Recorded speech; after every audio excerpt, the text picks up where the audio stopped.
हर साल लाखों लोग भगवान शिव के दर्शन के लिए भारत के कोने कोने से निकलते हैं, कुछ टूरिस्ट बनकर और कुछ भक्त बनकर। लेकिन हमारी ये जर्नी सिर्फ साउथ इंडिया घूमने की नहीं थी। ये एक ऐसी यात्रा थी जिसका बुलावा खुद महादेव ने दिया था।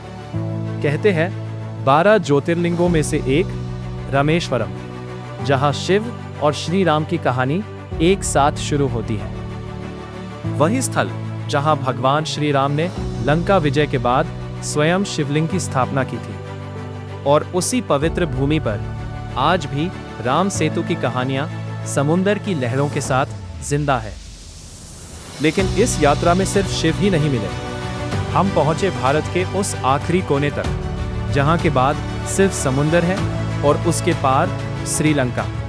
हमने देखा एक ऐसा गोस्ट टाउन जिसे समुंदर ने एक ही रात में मिटा दिया, एक ऐसा ब्रिज जिसे देखकर हर ट्रैवलर की सांसें थम जाती है, और एक ऐसा मंदिर जहां 22 कुंड का पानी चारों तरफ खरे समुंदर के बीच भी मीठा है। साइंस भी हैरान और आस्था भी। इस वीडियो में बेंगलुरु से लेकर मदुराई, रामेश्वरम, धनुषकोडी, राम सेतु, एपीजे अब्दुल कलाम की जन्मभूमि और मां मीनाक्षी के दिव्य दर्शन तक हमारी पूरी यात्रा आपके साथ शेयर करेंगे। तो चलिए महादेव का नाम लेकर शुरू करते हैं। 12 फरवरी को हमारी शिव यात्रा की शुरुआत होती है बेंगलुरु के सर एम विश्वेश्वराया टर्मिनल से, या फिर शॉर्ट में SMVT स्टेशन से। सच बोलूं, पहली बार देखकर लगा रेलवे स्टेशन है या एयरपोर्ट का छोटा भाई। रात के 9:17 बजे हमारी ट्रेन मदुराई के लिए निकलती है। लैपटॉप बंद किया, कुछ लोग ऑफिस से सीधा स्टेशन पर और कुछ लोग अभी भी टीम्स मीटिंग में यस सर बोल रहे थे। ओवरनाइट जर्नी थी, इसलिए आधा टाइम प्लानिंग में और आधा टाइम बकचोदी में निकल गया और आधा एक दूसरे की लेने में। वैसे भी दोस्तों के साथ ट्रेन का सफर डेस्टिनेशन से कम एक्साइटिंग थोड़ी ना होता है। एक ही डिस्कशन, कल महादेव के दर्शन होंगे और उससे पहले साउथ इंडियन ब्रेकफास्ट।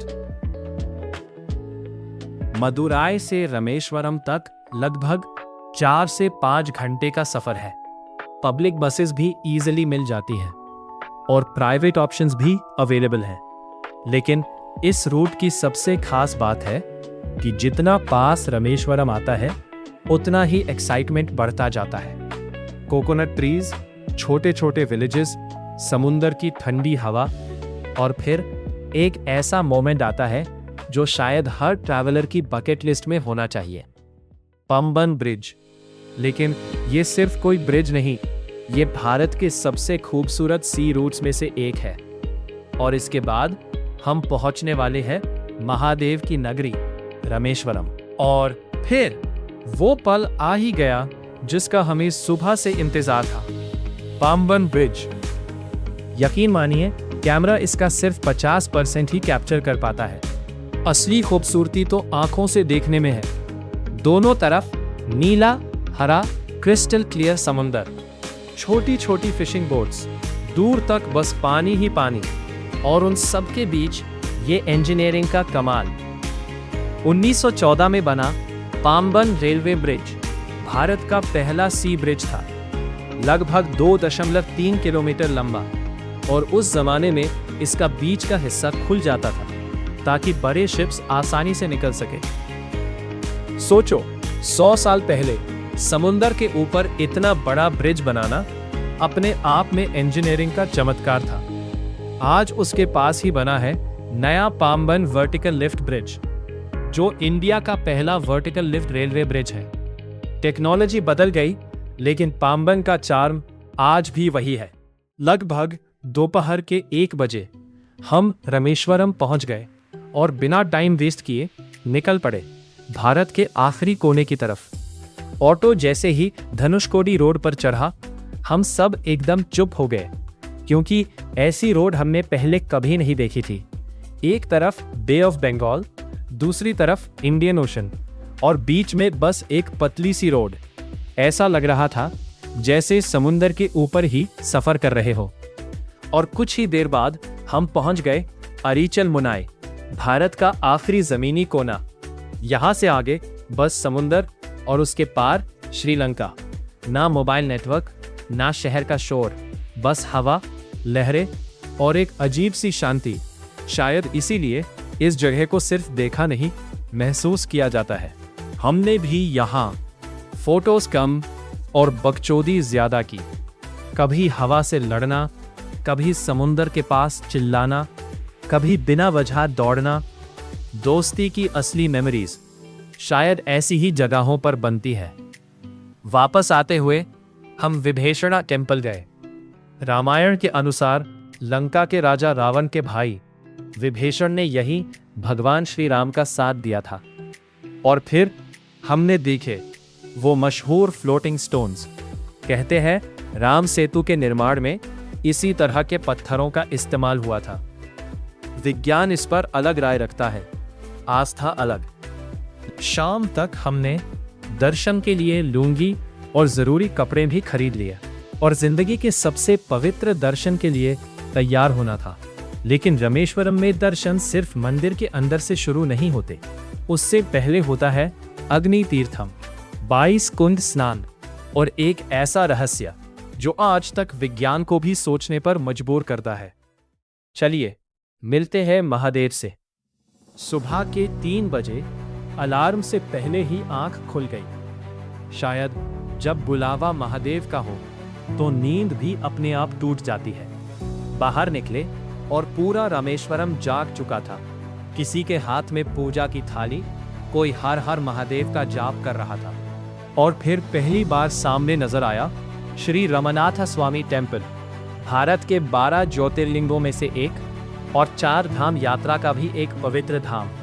इस मंदिर का इतिहास हजारों साल पुराना माना जाता है और इसके लंबे लंबे कॉरिडोर्स दुनिया के सबसे बड़े टेम्पल कॉरिडोर्स में गिने जाते हैं।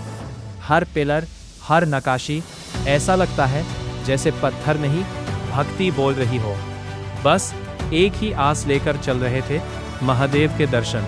रामायण के अनुसार लंका विजय से पहले भगवान श्री राम ने यही महादेव की पूजा की थी और विजय के बाद ब्रह्महत्या दोष से मुक्ति के लिए माता सीता के द्वारा बनाए गए शिवलिंग की स्थापना की। इसीलिए इस ज्योतिर्लिंगा का नाम पड़ा रामानाथ स्वामी। यहाँ शिव और राम दोनों की भक्ति एक साथ मिलती है।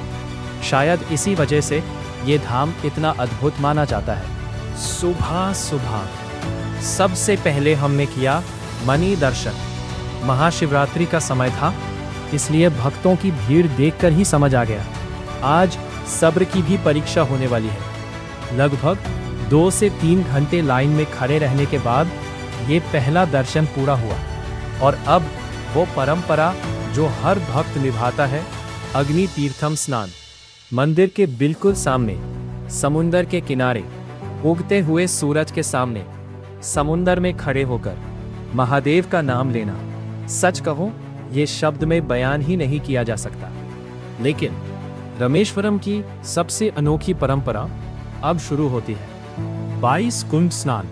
मंदिर के अंदर 22 पवित्र कुएं और हर कुंड का पानी अलग। इन 22 कुंडों का पानी पीने लायक मीठा कैसे? आज तक ये सवाल लोगों को हैरान करता है। विज्ञान के पास कुछ जवाब है और आस्था के पास अपना विश्वास। जब हर कुंड का पानी सिर पर गिरता है तब बस एक ही एहसास होता है, जैसे अंदर के सारे दोष धुल रही हो। दर्शन पूरे हो चुके थे, दिल को सुकून मिल चुका था। लेकिन रामेश्वरम ने अभी अपनी सारी कहानी नहीं सुनाई थी। और फिर हम आए पंचमुखी हनुमान मंदिर। यही रखे हुए हैं वो मशहूर फ्लोटिंग स्टोन्स। कहते हैं राम सेतु के निर्माण में इसी प्रकार के पत्थर इस्तेमाल हुए थे। कुछ लोग इसे विज्ञान से समझाते हैं, कुछ इसे आस्था से। और अब चलते हैं एक ऐसे घर की तरफ जहां से निकला था भारत का एक सपना। Doctor APJ Abdul Kalam, missile man of India, Bharat Ratna, राष्ट्रपति। लेकिन सबसे पहले एक आम घर का बेटा इसी रामेश्वरम की गलियों में बचपन गुजारा, अखबार बांट के पढ़ाई की और फिर अपनी मेहनत से भारत को आसमान की बुलंदियों तक पहुंचा दिया। उनका म्यूजियम देखकर सिर्फ हिस्ट्री नहीं, इंस्पिरेशन मिलती है। तब समझ आता है, सपने वो नहीं जो सोते वक्त आते हैं, सपने वो होते हैं जो सोने ही नहीं देते। मदुराई के लिए निकलने से पहले हम एक बार फिर रुक गए, पंबन ब्रिज के पास। शायद इस व्यू को जितनी बार देखो उतनी बार कम लगता है। नीला समुंदर, मछली पकड़ती नाव, नारियल के पेड़ और हवा, ऐसा लग रहा था जैसे वक्त भी यहीं रुक गया हो। सच कहूं, अगर रामेश्वरम सिर्फ पंबन के लिए भी आना पड़े तब भी सफर वर्थ इट है। लेकिन सफर अभी खत्म नहीं हुआ था। पब्लिक बस पकड़ी और निकल पड़े मदुराई, क्योंकि साउथ इंडिया आए हो और मीनाक्षी अम्मन टेम्पल ना देखो, ऐसा कैसे हो सकता है। मदुराई पहुंचते ही दूर से ही नजर आता है रंग बिरंगा आसमान को छूटा हुआ मीनाक्षी अम्मन टेम्पल। इसके गोपुरम पर हजारों रंगीन मूर्तियां इतनी बारीकी से बनाई गई हैं कि देखते ही रह जाओ। हर ट्रिप हमें कुछ ना कुछ सिखा कर जाती है। लेकिन रामेश्वरम ने सिर्फ घुमाया नहीं, बहुत कुछ समझाया कि विज्ञान और आस्था दोनों साथ चल सकते हैं। इतिहास सिर्फ किताबों में नहीं, जमीन पर भी जिंदा होता है। और कभी कभी सफर की सबसे बड़ी याद कोई फोटो नहीं होती, बल्कि वो एहसास होता है जो घर लौटने के बाद भी दिल से नहीं जाता। अगर आपको जिंदगी में सिर्फ एक बार साउथ इंडिया आने का मौका मिले तो रामेश्वरम जरूर आइए। महादेव के दर्शन कीजिए, धनुषकोडी की हवा महसूस कीजिए, पाम्बन ब्रिज को अपनी आंखों से देखिए और यकीन मानिए ये सफर आप कभी नहीं भूलेंगे। अगर वीडियो पसंद आया हो तो हर हर महादेव कमेंट करना मत भूलना और कमेंट्स में जरूर बताना अगला डॉक्यूमेंट्री किस जगह पर देखना चाहोगे। मैं हर वीडियो में सिर्फ जगह नहीं, उस जगह की असली कहानी लेकर आता हूँ। मिलते हैं अगले सफर में, तब तक के लिए हर हर महादेव और जय हिंद।